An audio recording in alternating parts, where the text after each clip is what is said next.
Nah, jadi database tadi bisa diakses oleh software untuk membuat laporan.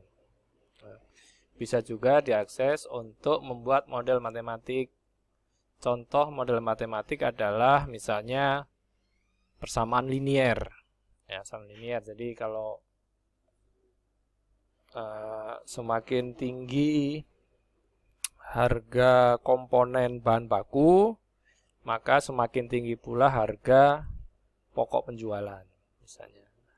Tapi kan tidak, itu kan hubungan linier berbanding lurus biasa ya. Tapi kalau yang pakai koefisien korelasi, konstanta regresi dan segala macam harus diproses, dihitung dengan baik. Nah, contoh model matematik adalah pada penghitungan-penghitungan di matematika ekonomi atau di metode statistik. Nah, hasil-hasil dari model matematik dan laporan dari software tadi dihandle atau dipegang atau dilaporkan atau disampaikan informasinya ke manajer organisasi atau supervisor. Ya. Jadi laporannya dalam bentuk informasi, ya, informasi. Baik informasi yang berupa model matematik, ya, sistem persamaan linier, atau dalam bentuk hasil output dari software. Kita kenal beberapa subsistem informasi dalam organisasi. Ya, apa saja? Jadi subsistem berarti bagian-bagian dari SIM. Bagian-bagian dari sistem informasi bagi manajemen. Atau disingkat sistem informasi manajemen. Atau disingkat SIM. Nah, gitu. Contohnya apa? Contohnya adalah sistem informasi pemasaran, sistem informasi manufaktur ya, atau produksi, sistem informasi keuangan, sistem informasi SDM atau personalia. Nah, semuanya ini mengerucut pada sistem informasi eksekutif, yaitu bagaimana eksekutif itu memperoleh pasokan informasi dari berbagai subsistem-subsistem yang ada. Anggap saja ini satu bagian-bagian tertentu dalam perusahaan ya. Mana bagian pemasaran laporannya, mana bagian produksi laporannya, mana bagian keuangan dan seterusnya. Maka dihimpun menjadi sebuah sistem informasi eksekutif. Untuk apa? Ya, untuk kepentingan eksekutif. Ya. Nanti di sini dia membutuhkan data-data yang sudah hampir jadi ya. Bukan data lagi ya, informasi final gitu. Jadi seorang pimpinan level manajer atas itu tidak berurusan dengan data mentah. Tapi sudah pada informasi yang summary, yang ringkas. Informasi yang ringkas. Makanya disebutnya executive summary. Summary itu ringkasan. Eksekutif itu manajemen level atas. Bagaimana model sistem informasi eksekutif? Yang pertama mempunyai database. Dari mana database? Berasal dari intern pengolahan data, dari email dari luar, atau dari website, dari internet, dan seterusnya.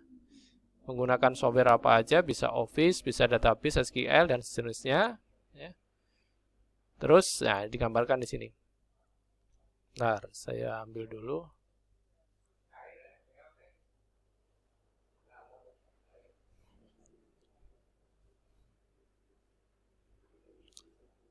Nah, yang pertama setiap staf itu punya komputer. Ini ya komputer ya. Dan komputer tadi secara internal ya, mempunyai penyimpanan jelas ya, database. Nah, bisa jadi ini misalnya workstation eksekutif ya.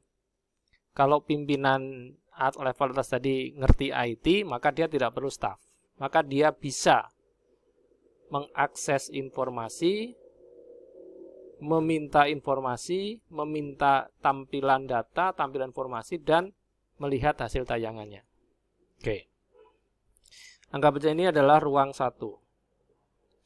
Maka ketika data terhubung atau terintegrasi dalam jaringan, maka seorang eksekutif satu di sini bisa mengakses ke data-data yang ada di komputer utama perusahaan.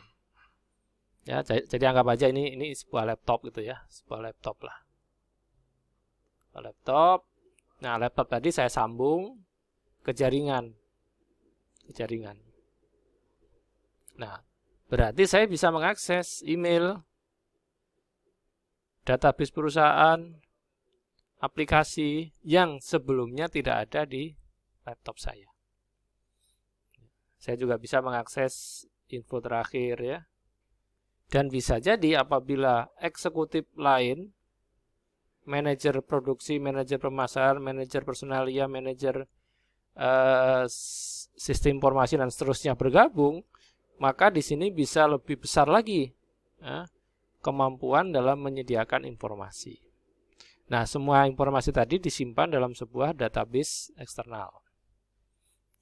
Jadi di sini yang paling penting adalah kita sebagai personal itu mempunyai data personal pasti ya, data personal. Tidak seluruhnya data di-share ya, tidak seluruhnya data di-share. Tetapi ketika kita harus berbagi dengan jaringan yang ada dalam komputer utama perusahaan untuk kepentingan perusahaan, maka kita siap, bisa. Sebaliknya kalau kita diminta dibagi oleh server perusahaan untuk menerima data, kita juga harus siap karena terhubung, ya, terintegrasi. Nah, itu konsep yang ada di jaringan ya, jaringan. Contoh laporan keuangan eksekutif, itu ringkas saja. Ya, ringkas saja. Jadi paling ini aja nih, laporan PT ABC. Nah, tetapi ketika dia ingin tahu 1,7 ini apa gitu. Nah, ketika dia menginginkan rincian dari mana radio 1,7 sekian ini, ini ada rincian di sini.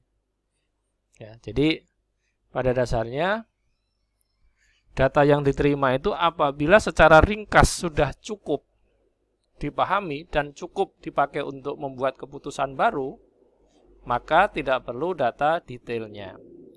Tapi seorang eksekutif berhak untuk melihat detail laporan keuangan yang ringkasannya sudah dia terima. Ini juga bagian ini diklik lagi, munculin lagi dan seterusnya. Ya. Jadi ini contoh sebuah data yang jadi kalau kita lihat ya, yang paling bawah dikerjakan oleh staf. Yang bagian sini oleh staf juga ya, staf juga. Kalau yang ini dikerjakan oleh manajer menengah ya, ya. Supervisor. Dan ini diterima oleh eksekutif. Jadi si supervisor itu harus tahu sejarah data dari mana, ya, harus menerangkan. Meskipun dia tidak ikut mengolah, ya, harus tahu. Kemudian digambarkan grafisnya, gitu ya. Grafis ini biasanya dipakai oleh eksekutif untuk presentasi. Yang diperlukan cuma ini aja, tinggi rendah itu aja. Nah, itu contoh ya, contoh. Sistem informasi pemasaran merupakan bagian dari sistem informasi manajemen. Jadi kalau disebut SIM itu apa aja? Salah satunya sistem informasi pemasaran. Bagaimana atau arah pergerakan data dan informasi? Pertama, kita harus mendapatkan data dari sumber intern. Sumber intern adalah kebijakan prosedur yang ada di perusahaan tersebut. Misalnya penetapan harga pokok penjualan, pembelian bahan baku sekian, minimal sekian, kualitas ini, ya. Terus supplier ini dan seterusnya, ya. Nah, semua transaksi yang terkait dengan pembayaran, baik pembayaran tunai maupun tidak tunai, ya, kredit, maka dilaporkan dalam subsistem informasi akuntansi. Jadi bukti-bukti transaksi yang berupa kertas mungkin ya, struk, tanda terima, pembayaran down payment ya, uang muka dan seterusnya, semuanya di-entry dalam sebuah subsistem informasi akuntansi. Nah, kemudian juga ada subsistem penelitian pemasaran. Bisa jadi hasil-hasil penelitian dari pihak lain bisa juga dari intern. Atau dari luar, sumber lingkungan, subsistem intelijen pemasaran. Nah, ini sudah bisnis intelijen ya, jadi semacam unit bisnis, kan suka ada istilah apa, pembeli buta ya. Pembeli buta itu gini, ada seorang staf level atas, katakanlah dia pimpinan dari manajer atas dari supermarket kata itu. Nah, secara iseng dia masuk ke supermarketnya, pura-pura beli gitu, sambil mempelajari bagaimana pola operasionalisasi pelayanan konsumen pada saat orang berbelanja. Jadi dia pura-pura melihat, mengamati gitu. Kan selama ini pimpinan level atas itu dapat laporan dari level menengah kan, gitu. Tapi dia ingin tahu langsung gitu ya, apa istilahnya,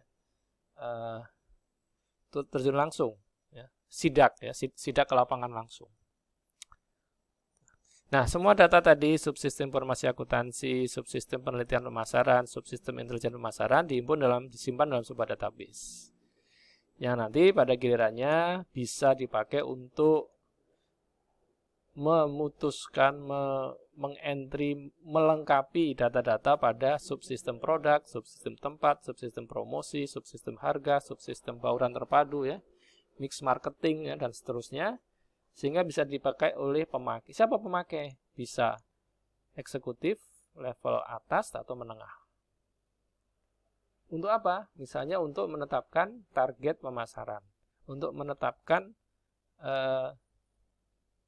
supplier ini tidak sesuai dengan komitmen. Tidak sesuai dengan standar bahan baku yang ada. Nah, apa keputusannya? Mencari supplier baru atau masih melanjutkan kerjasama dengan supplier tersebut. Nah, itu keputusan-keputusan yang diambil dari data-data yang ada di sini. Ya. Nah, ini diuraikan satu-satu ya. Informasi akuntansi tadi nanti ya, berupa rincian aktivitas penjualan ya, rincian aktivitas. Terus pemasaran juga ada ini ya. Pelanggan, calon pelanggan, dan supplier ya, tambahkan supplier di sini. Subsistem intelijensia pemasaran, mengumpulkan data, pesaing. Nah, ini ada kata-kata pesaingnya ini. Beroperasi secara informal ya. Jadi kalau ada tiba-tiba orang kita kenal, perasaan dia kerja di sini ya. Kan dia kan ini ya direktur di sini. Kenapa kok beli di sini? Nah, kalau kita pas tahu, bisa jadi itu adalah salah satu cara untuk mengamati secara langsung di lapangan, ya, di lapangan. Apa? Menyamar ya, dia juga menyamar. Nah, bagaimana outputnya? Outputnya adalah produk jasa yang ditawarkan oleh bagian pemasaran mengacu kepada konsep mix marketing tadi ya, marketing mix, yang meliputi produk, segmentasi, dan seterusnya. Nah, ini khusus kalau di ekonomi namanya manajemen pemasaran ya. Jadi kalau Anda memang harusnya manajemen pemasaran dulu, baru sistem informasi pemasaran. Karena harus tahu konsepnya dulu ya. Silakan belajar. Sistem informasi produksi. Nah, ini di pabrik ya. Bagian pabrik produksi ya, produksi manufaktur. Para manajer bagian produksi menggunakan komputer sebagai alat dari sistem yang sedang berjalan, misalnya untuk merancang, computer aided design, ya, D-nya ini desain, kemudian untuk produksi, M-nya manufaktur, computer aided manufaktur.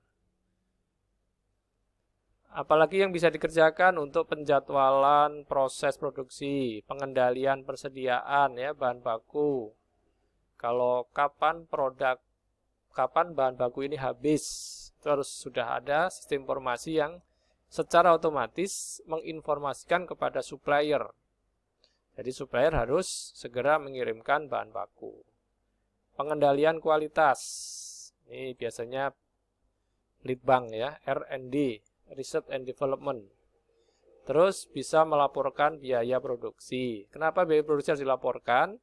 kaitannya dengan bagian pemasaran ketika nanti harus menetapkan harga pokok penjualan.